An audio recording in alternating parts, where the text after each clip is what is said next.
Yeah, honestly, as being a pharmacist and having kind of the urge to always practice at the top of your license, I was really drawn to actually the pain self-management model in general, because part of the pharmacist role is education, usually related to medications, but oftentimes we need to do lifestyle education.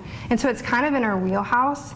And I think, you know, as pharmacists, we're the accessible member, usually of the healthcare team in the community. So I found in the workshop that the patients did actually feel a level of comfort with us. So I think this is something that I think pharmacists could pursue. I mean, all disciplines could pursue, but definitely pharmacists are usually always trying to expand themselves, and I think this is one way to do it.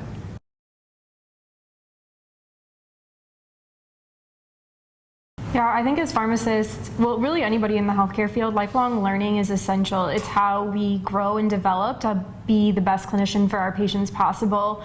And I think that starts with students. I think you go on to these higher level of school, medical school, pharmacy school, you know, even nursing, like you have that desire to learn, and so continuing to have that desire and to find that new information. And I've really enjoyed the conference so far because I've gotten to hear from other people who practice in a different setting than I do, but I've heard bits and pieces that I can then bring back to my patients and apply them in a more pharmacy setting, even if it wasn't presented by a pharmacist themselves. So I think coming to a conference like this, not only are you able to learn the information, but you're able to learn different practice settings or how different clinicians, you know, handle different situations to help us improve our skill set. And I think sometimes, you know, as pharmacy students, when they go onto postgraduate training, they tend to get tunnel vision, that there's only one path to do that, residency and fellowship. And, you know, it's challenging to get those. So I think PAINWeek and conferences that offer information like this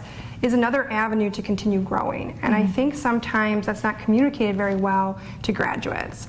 And so fortunately, hopefully, you know, Sam is understanding that this is something to continue lifelong learning.